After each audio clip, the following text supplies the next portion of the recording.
I'm very pleased to introduce Horcelie to you, and she will say more about herself. Thank you so much. Over to you, Horcelie. So I'm just sitting. Hi, everybody. Thank you so much for giving me this platform. My name is Horcelie Sinda. I am 26 years old and I'm an artist, contributing writer. So I'm basically in the art world or art and business, but I also have my charity called Lobiko, which was founded in 2018. And I also do community work. So I am very much involved specifically in the Congolese community. And so I do charity work with the Congolese community here in the UK, but we are also based in Congo. And now we are based in South Africa, and we're planning to kind of expand the team as well in South Africa, but as well as maybe as well Nigeria or Ghana. Should I just start the presentation? Yes, please, Horcelie. Thank you. No worries. Nkisi is basically means healing or spiritual healing medication in my language, in Lingala. And the reason why we chose that theme for the exhibition is because the nature of the work that we do in my charity is most of the time is about health. Not just well-being, but health. So specifically reproductive health, women's reproductive health, sorry, and HIV and AIDS, as well as any infection diseases that's affecting people in the Congo. So we chose this theme to go along with the book, which is I'm going to be talking more about today, because we didn't want to be the book as well as the exhibition to be too different, but also we didn't want it to be too much the same.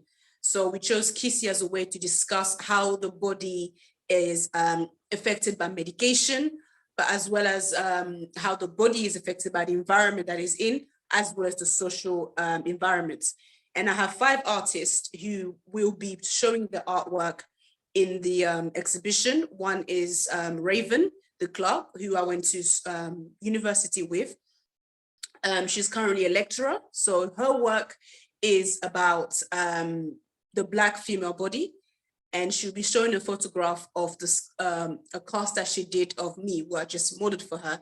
And mainly her work is discussing how, you know, how we view the Black female body in modern society or contemporary society, and also how we as Black women view the body ourselves. And we'll have an artist from Congo called Salem Wazaki. His work is going to be photographic as well as a sculpture. So he's bringing in sculpture to discuss Nkisi, because Nkisi, like I said, it means spiritual healing or just medication. There is a kind of a myth as well as a belief back in most African belief that we may know, how traditional medicine has been understood or misunderstood into their society. So he's bringing forward that concept to kind of shift that narrative of how we understand traditional medication to be in Congo, and also how traditional healers who have a belief that they can curse or heal people with their medicine. And we have the work by Kate, who's not going to be present in the exhibition, but she's showing 3 paintings, which they're very sculptural, so 3-dimensional paintings, and they look like, what's the word, sorry, statues, that's the word. They look like statues, or they are statues without a head, but they are in a female form, and they look slightly broken. So again, she's kind of, you know, bringing in forward the perception of the fragility of the female body. And 2 more artists we have is Cameron, whose work is more abstract. So he's going to be kind of producing work or painting specifically to kind of bring in a narrative of the theme that we have, Nkisi, but more abstract and colors. And finally, we have a fashion designer whose name is Fabiyi, who's a friend of mine, and he's also going to be showing kind of artwork that talks about, specifically fashion work that talks about sustainability within fashion. So we have that as a concept within the exhibition. And we have finally the book, which we produced this year. We started the project at the beginning of, well, I would say almost last year, December. And we finished writing the book around March, and finally we launched it or published it out to everybody around August, the month of August, and it's called How to Look Cool with HIV. So we wanted to write a book to support people that are HIV positive, as well as educate people who do not have an understanding of what HIV is and how it affects people. But we didn't want to write it in a first person perspective because we thought it might be a bit too daunting, but also we wanted to be universal, and one person's experience cannot really speak of everybody's experience.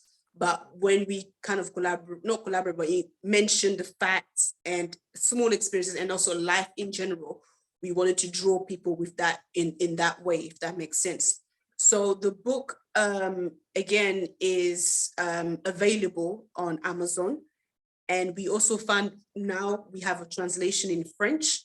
So because of the Francophone community that I come from Francophone community, we wanted to, elaborate the conversation in various languages. So it's going to be delivered soon in December. So I think if not next week, the beginning of the following week is when the books are going to finally arrive in Congo.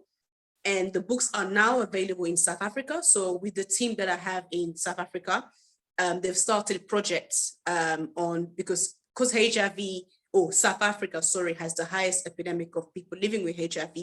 And there's many youth that are affected by the illness, and as a result of social and political as well, surroundings, environments, finance, it's really hitting the young people really bad, especially when I say young, I mean young people from the age of 15 to 24 or 25 years old.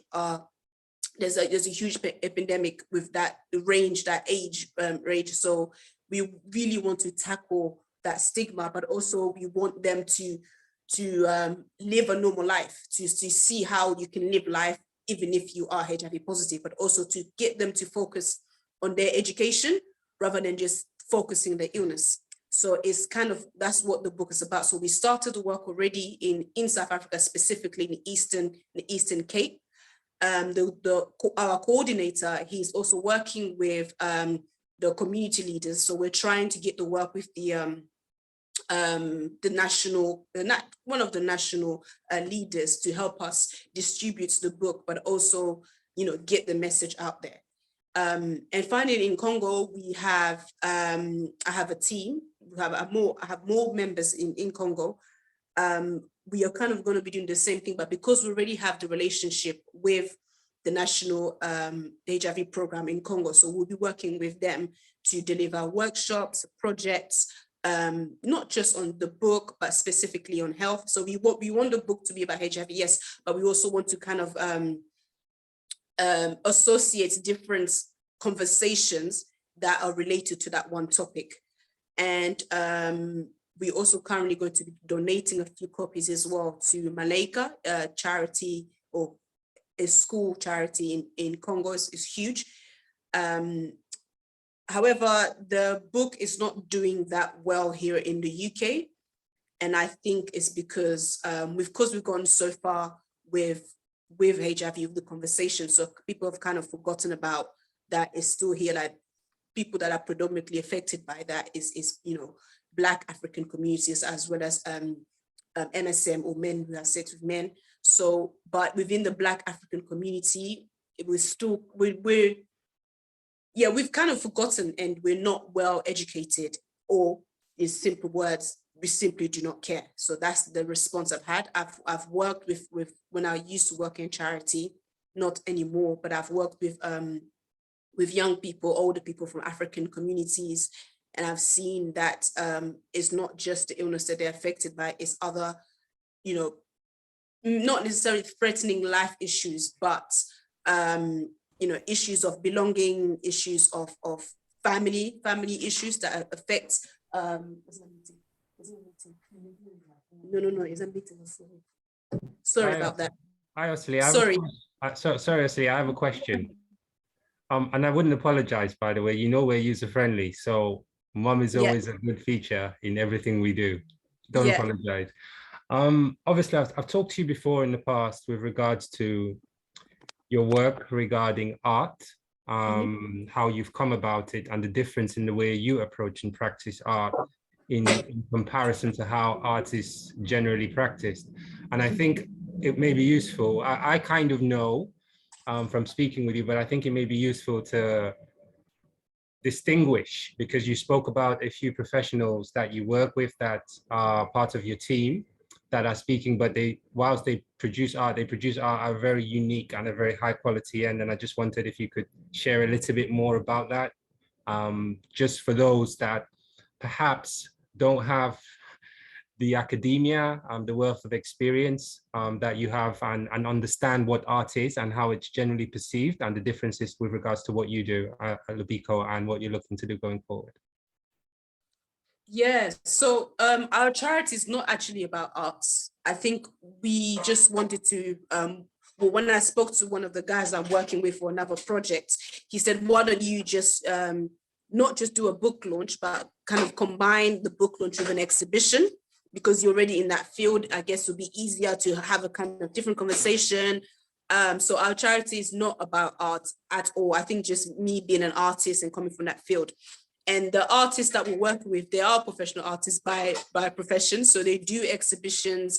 For example, Rayvenn was in The Guardian recently, talking about her work. She has an agents. So there are professional artists. It's not just people who are good at art, not to undermine anybody's experience. So that's what we do. And when I say we work with, so we work with health professions. So in my team, I'll call most of us activists, but professionally, there's a doctor that we work for, and he's in his area of professional to say is he works at a organization called Inri, so infection diseases, the national infection disease in Congo.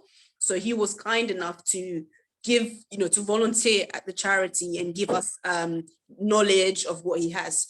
And I work with another woman who works with specifically HIV, women's health, and as well as clinical health. And there's two other people, or three other people we work with, but they're more, we have a driver, and then we have a project coordinator, and we also have a media person who deals with the media. So the reason why we work with the health profession is because I don't come from a health background other than working with people in critical illness, but I don't actually have any degree about health, if that makes sense. I have an art degree. So it's very crucial, it's very important that we do work with these people, because they have the knowledge about health, about HIV. They know the facts, they know, they have the one-to-one or face-to-face experiences. So they work with patients that are affected by these different illnesses. So when we come together, we do campaigns. So for example, the last work that we did in Congo was 2019, where we led our first campaign in Congo. So we had a conference, we had time to kind of talk about the infection disease that was affecting people in Congo at that time, which hasn't changed much, but that's what we discussed. And then we also, sometimes we have time to go to orphanage and also deliver a workshop, because there are people that are, or children that are orphans, that are affected by HIV, that their parents have died of AIDS. So we also work with orphanage. There's one orphanage that we work with. So we try to summarize your question, we try to work with people that are within the health profession so that they can help us deliver the projects that we need to deliver within the communities that are lacking the knowledge, or simply just for us to go and volunteer and give them the knowledge, if that makes sense. Yes, it does.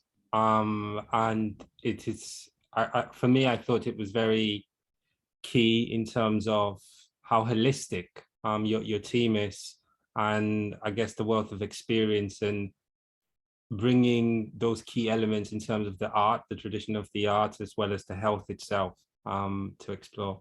Thank you. And to continue, the reason why Yanni gave me this platform is because we have a book launch next week on the 11th of December on Saturday from 6 p.m. to 10:30 p.m. And like I said before, we're trying to sell tickets. Unfortunately, we're not doing well with the tickets that we're trying to sell. But again, it's not the first time. It's something quite, I wouldn't say new, but it's not something that a lot of Black people would go out to do on a Saturday. We were very aware of that as well. So we're selling the tickets because we finally, because we were not able to do it during the lockdown. So we decided, because of today's World AIDS Day and also just this month, we wanted to kind of continue that conversation and get people to come in and to ask more questions about the book, why we wrote the book, why is it so important in the time that we're living today. And also with the coronavirus, we are very aware of that. Everybody was affected by this pandemic, and it's been crucial, crazy for everybody. But that's what that's what's happening next week for Lobiko. So and also got Lobiko also means healing. It means healing. It means hope. I think those are the two words I can say. That's what Lobiko means in Lingala. So that's why I'm here, is to get everybody to come out, hopefully, to attend our book launch next week, Saturday at 6 p.m. And the tickets are available. But we also started the GoFundMe to raise funds to print more copies for South Africa and Congo, because at the moment because we're such a small charity, like very, very small. So most of the funds just comes from myself or the team members that I work with. But we realized, a friend of mine told me, why don't you create a GoFundMe so that people can donate, so you can produce more prints? Because this is basically an ongoing project. Because the book is a physical product, we're going to be hopefully selling the books, but also through selling the books allows us to do the workshop that we need to do in these communities that need it the most. Thank you. I have two very quick questions, and I won't hog the time from everybody else. First question: how can BME or other organizations, so let's start with Greenwich because we're based here, and perhaps maybe other local Black-led organizations that look at things like this support? Do you have a list of things we can share with others? Is it just a question of social media and engagement and raising awareness? What can we do within the locality of London, within the locality of us in the diaspora? And I guess that's the first part of the question. I guess part B of that question is extending that therefore to the diaspora. And in terms of speaking of the diaspora, there's someone very special. There's someone very special, as well as an organization very special here today. Are you familiar with the work of Zola Bantu? Sorry, I forgot I was unmuted. No, I'm not. Okay, I'm gonna try and do some introductions whilst we're live.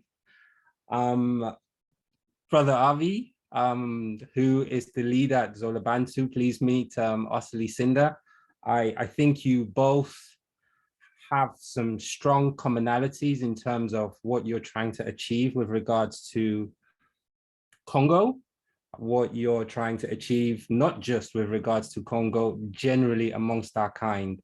And I think it would be useful for you guys to have a conversation, given the nature of the work, because I can identify some significant and strong synergies. But I guess the final part, to summarize my question, my key question is, how do we all collectively support this initiative? I guess I'll start by answering the first question. How can we help, or how can you help? I think by sharing, which is the most obvious, but the difficulties with our people is the lack, you probably are aware, is the lack of support, is the things that actually matters to us. We kind of we deal with it last, or we wait for other communities to deal with it first, and then we kind of barge in and we say, okay, this is affecting us. So it's just for us, it's sharing, it's giving us the platform to share, because I think the health that what we're discussing, it affects us as a community, and we just need to bring a better message about what we're discussing. So I think it's about sharing. For us, where you are is inviting the team. We have 2 members. There's 2 of us in the UK that are part of Lobiko. It's just about, because now we have physical things. So that means people can buy. You can buy the book. We don't have to be physically there to discuss, although it may be helpful. But when you have a product like a book or knowledge, it becomes kind of, like the book clubs. I mean, I've never gone to any book clubs, but I can think about, for example, Bible study. It's one book, but we are all having that one discussion because it's one, if that makes sense. Like in school, we're going to read Shakespeare and we're going to articulate and we're going to,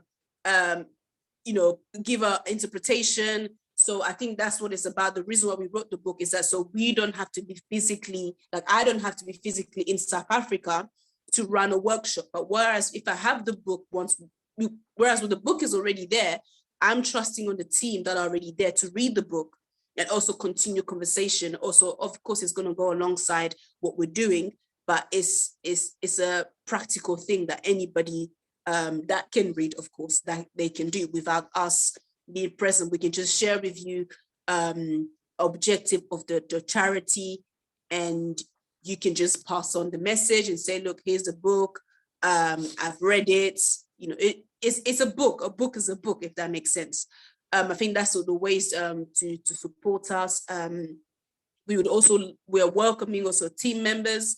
I always do, because I do most of the things myself, but by the grace of God, we've grown, and there's now, I think, 8 of us, like globally, wherever we are. So in Congo, here in the UK, and now in South Africa, there's about 8 of us, including even our driver, everybody.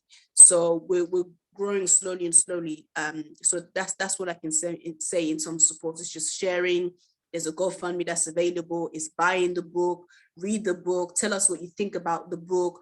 We keep reposting it, and thank God for social media. We repost it. We even do book clubs. What do you think about the book? Why is it important? So we want to keep the ball rolling, and we do have other projects as well coming, but the book is something that we know is going to continue forever. Wow, thank you so much. If I can jump in, am I audible? Wow, thank you so much, Brother Yannick, for that beautiful introduction. I'm really loving the conversation, and I'm from Congo as well. It's actually so I just don't know what to say, but I always love when I see amazing women doing amazing things, because we are from Congo, and women don't get so much opportunity to do what they do. So when we allow them to be themselves, it's absolutely amazing. I absolutely was going through the Instagram page of Lobiko, and I was absolutely blessed to see the work that you're doing. And I didn't want to send any email, any message. I wanted to hear you first. It's so beautiful to see the work that you're doing. Thank you so much, BME, for making this possible, to speak to such a queen. It's such amazing. It's so amazing. You remind me of Nefertiti in Egypt. Absolutely.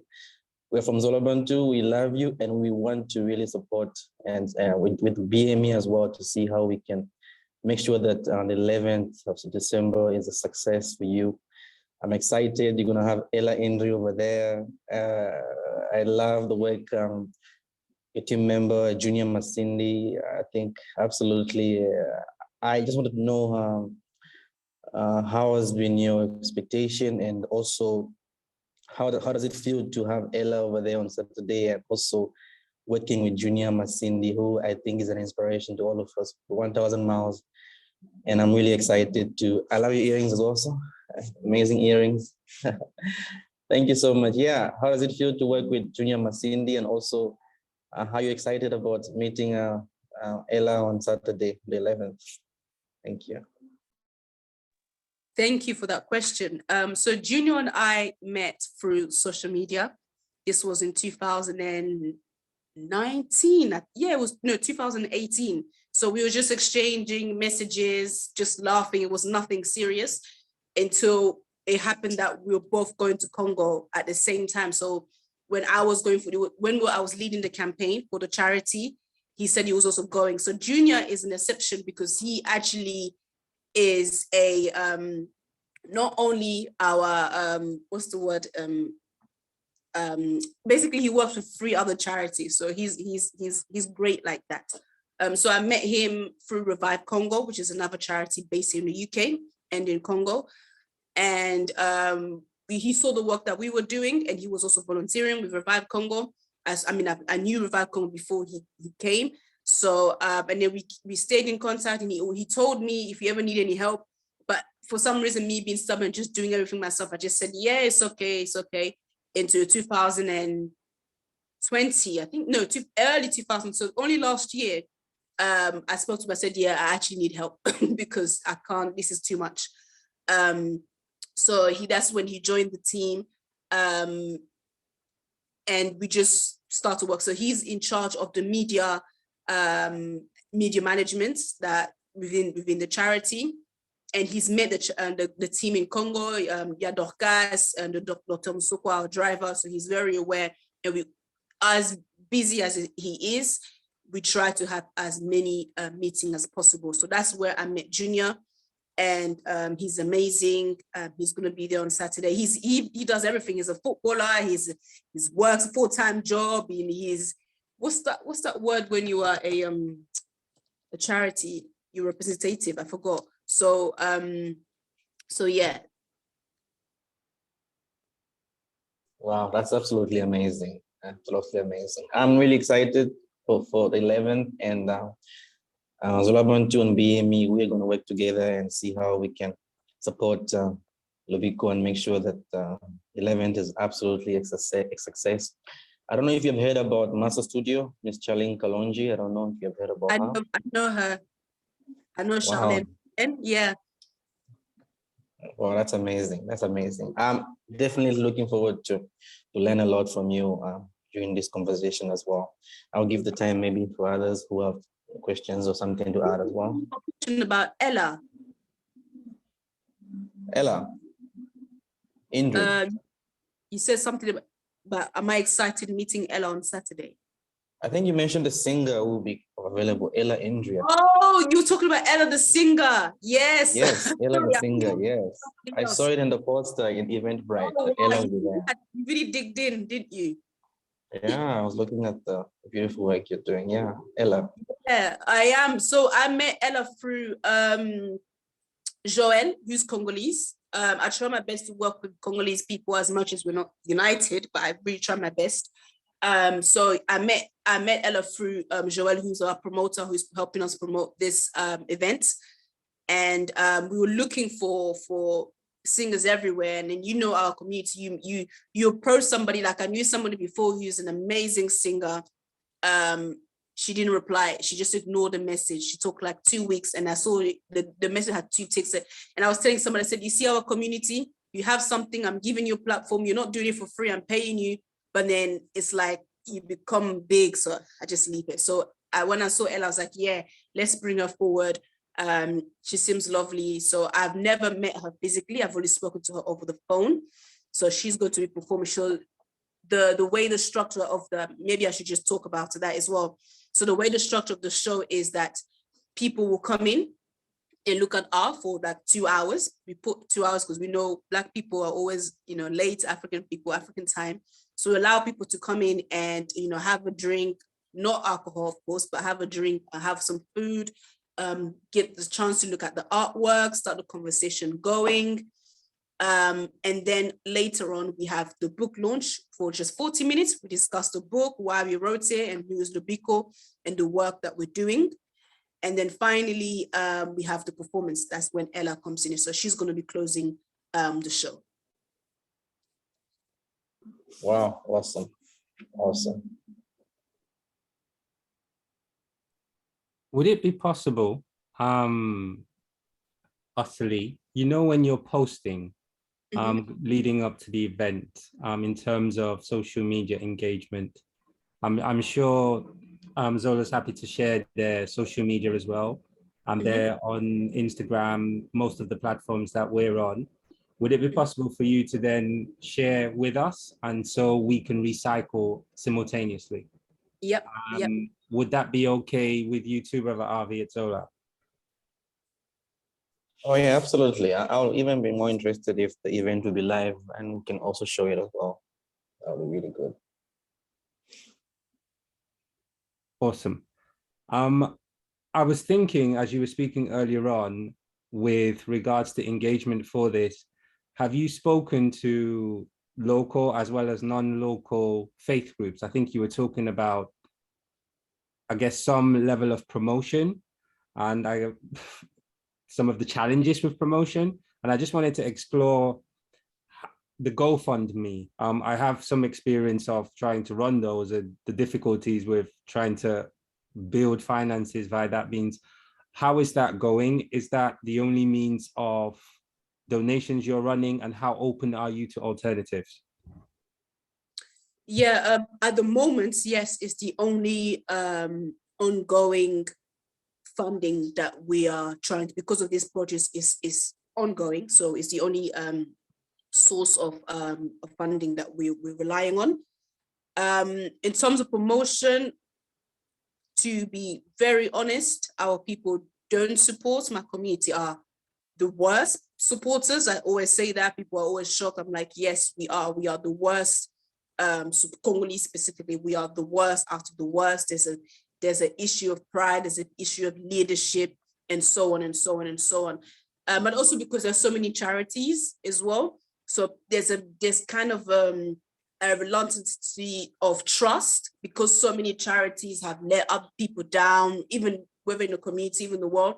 So sorry, so people have kind of they've kind of have the double mind when it comes to, you know, giving to charity. So the people that we have received donation is people that know me, not just personally, but they know the work that I started and why I started it. So they kind of a bit more, you know, attached to the work, if that makes sense.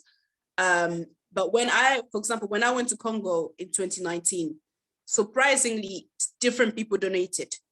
When I say different people, white, people from South America, people from, you know, like even close people didn't donate. So the donation actually came from external groups of people that I don't know. I may know them. I know them. Sorry, not me. I know them by name. But honestly, and also because when I was doing the campaign, I had time to go to this platform and say I need funds. Go to this platform and say I need funds. Call people.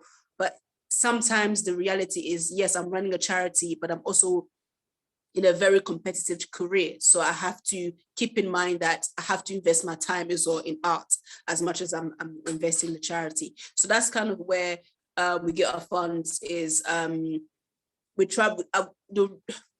been very strategic in how we run the charity. For example, what we do is we decide to just do one annual campaign, whereas doing like a monthly work, because we're not an organization that employs people like some charities do that. So if we have our annual campaign, we will raise money towards that, and we have one campaign for that whole year. For example, our last campaign was digital. It was this year, and we worked with Ghana AIDS Commission. So, and that was our annual campaign.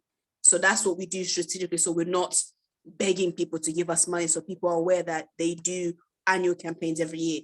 But since we have this book project, so now we have just that one book project in our annual campaign. So we're planning the annual campaign for next year. But once we get funds for the books, it will enable us to run our annual campaign in Congo or South Africa, depending on where I need to go. So yeah.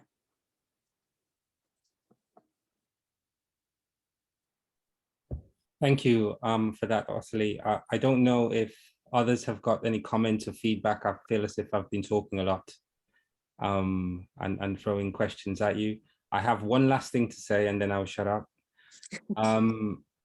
We are looking at donations. I identify with quite a few of the challenges you've mentioned, and probably others we haven't talked about. And we're looking at donations long term.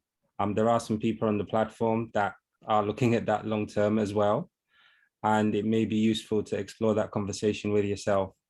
What I would like to do is have a conversation with Zola Bantu, as we're working in harmony with this, and then either one of us will kind of reach out to you to explore what that looks like going forward, and to see whether or not it's something that strikes a chord with Lobiko and the work you're looking to do going forward. This is all geared towards raising donations, so from financial professionals, investors, local and global, with a view to them donating to perhaps causes locally and beyond for our kind. So it'd be useful to, it is not something that it's rolling overnight with what we have learned about funding across the board. This is a long-term project, and it's a partnership project that requires contracted positions with it. But the whole idea is that we collectively raise resources. Sometimes this may look just like finances. I think some of the challenges you've identified there are sometimes not financial in terms of capacity, time. More people may be volunteering to do some of the tasks that can be taken away from you, which may allow you more time to do something else. And so those are some of the conversations that we can explore in terms of volunteering, in terms of capacity building going forward, to see what may or may not work. And so I guess following from here, what we can suggest going forward in terms of what you have said, how others can get involved, is to be part of the engagement and to explore conversations with regards to how we collectively raise donations periodically to support some of the work that you're doing. That sounds fantastic. I'm definitely open to that. I think when it comes to finance, like you were saying before, we haven't had this kind of discussion in the team either, because we know we're just all kind of giving our own donations as we continue the project. Yeah, so I'm very grateful to hear that. Awesome. I will pick that up with Zola Bantu, and one of us will likely follow up with yourself just to introduce the idea and explain a little bit more and talk about it and see where that leads. Awesome. I don't know if any others have got any comments, like I said, Yatunde, or some of the people joining here, but I'm going to shut up now. Thank you. Thank you so much. Thank you, everyone. I don't really have any comments, but I wonder, you touched on quite a few points, and perhaps you might be able to talk a little bit more about the healing that you said, and in terms of appreciating the Black woman's body and some of that work. I think that would be useful perhaps for others to hear. We've had a good overview of the things that you've been doing in the projects that you're currently involved in. Are you able to say a little bit more about that? Mindful of time, we've got about 13 minutes left, so it would be good maybe to spend some of that time hearing a bit more detail around that. Yeah, so to just go back quickly, Rayvenn and I went to Central St. Martin's and Chelsea College of Art together as artists, and she began this work as just as an inspiration, and I was like the only person I can model for her at the time. So I was modeling for most of her work, and it was kind of like exchange. She would take photographs of my work and I modeled for her. But as time went by, because I didn't continue with being an artist for a while, so she kind of started doing more sculpture work. So she was looking more at the representation of the Black body. So she has a huge sculpture as well of a Black male kind of dressed in a tracksuit and standing kind of in a posture that's not professional, if that makes sense. And with this particular work, when we talk about the Black female body, is how it's mocked, how it is marginalized, how we view it as well, how it's overly sexualized. I would say that's my interpretation of Rayvenn's art, because I'm not the artist. So I'm just speaking on that. So that's what her artwork is about. But this one specifically was produced, I believe, 3 years ago, 2018 or something like that, or 17. And it's a headshot. So it's not a headshot, sorry. It's it's kind of a headshot. There's a sculpture, but the one that she's showing in the exhibition is a photograph of the sculpture, because I think the sculpture, she sold it. Yeah, I think she didn't sell it. I think it's in a different country, so she can't physically bring it here anyway. And I wrote an article about it, especially regarding to what happened last year with the Black Lives Matter. It's kind of how, as we ourselves as African people, Black, or specifically, let me not be too politically correct, but specifically Black people, how we view ourselves in, not just in a Western lens, but how we view ourselves in society today. And Rayvenn is really trying to kind of continue the narrative, also break through as a Black artist. She's originally from, well, she was born here, but her parents from Jamaica, so she's Jamaican as well, British Jamaican. Break through these stereotypes in this conversation that Black women need to have. I guess that's what I say. But these are all my interpretation of her work, and because I also know her personally, so I'm very aware of the work that she's producing. And she's doing incredibly well. So that's what the work is about. And I think the reason why we put it in this exhibition is because we're discussing so much about Black and health.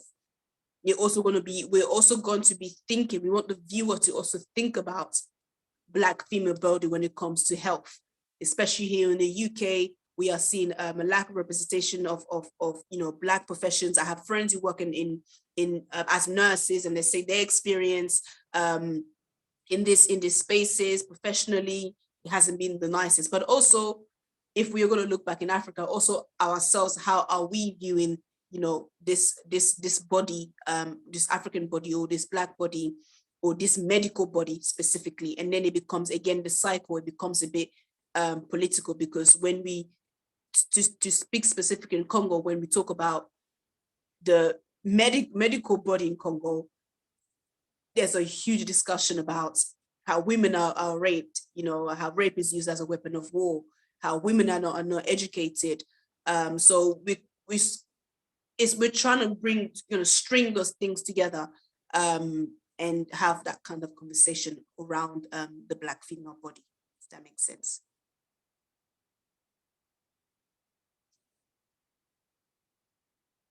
Yes, that does. Thank you. Does anyone have any questions, thoughts, comments that they would like to make? Yeah, I would like to ask a question to Ms. Sinda. I do have two young sisters who are in Zambia at the moment. And, in Congo, there's always this idea that we say Lingala, is very funny.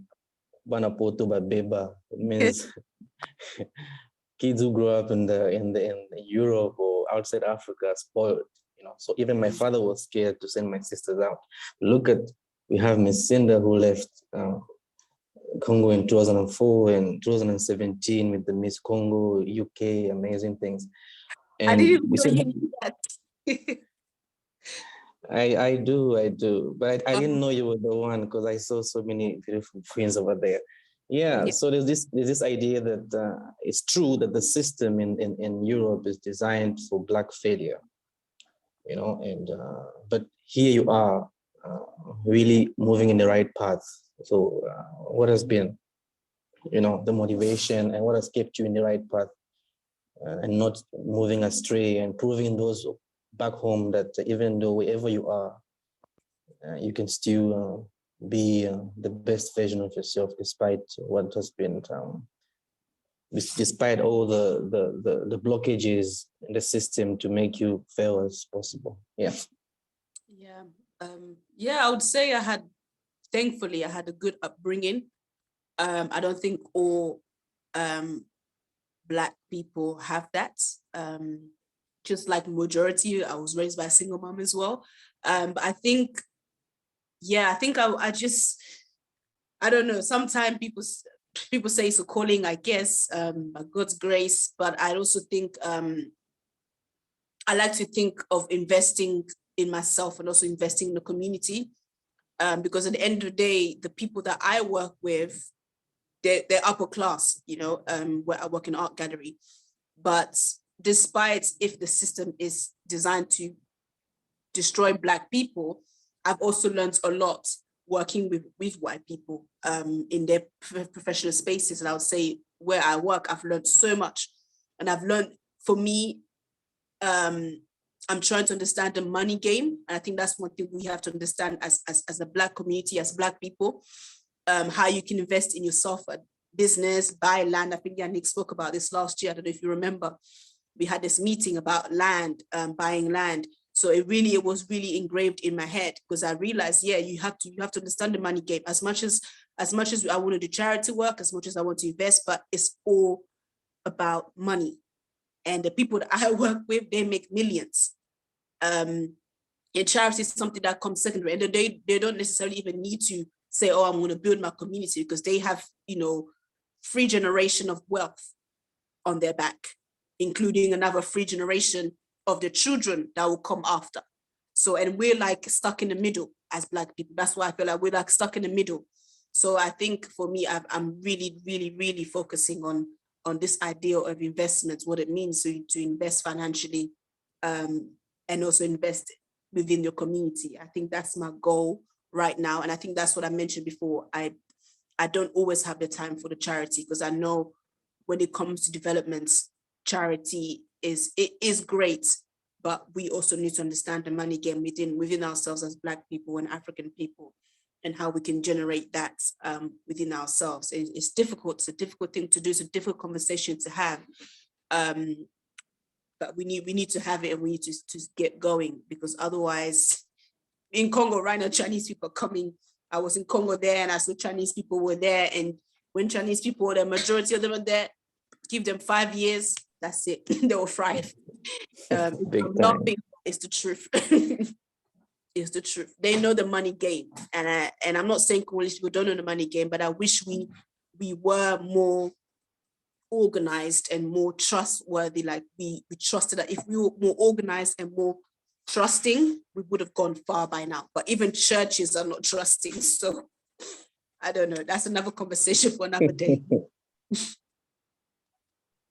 Thank you so much for your contribution. It's been greatly appreciated, and hopefully things continue to move forward, and that the project goes well. Good luck with the launch of the book. It sounds really productive, and you know, you're kind of really hitting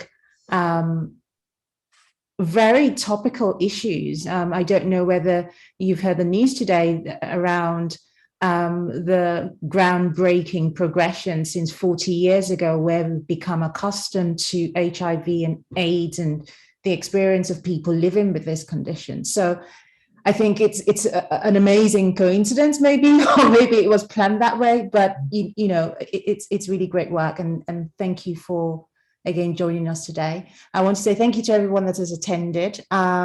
Today concludes the series of BME volunteer programs that we've been putting on since November, specifically in relation to the Black History Month. Although that was October, we still organized events through October, November, and here we are. It's great that we had Horcelie with us today to kind of wrap us up in recognition of the work that we all do and we all contribute to.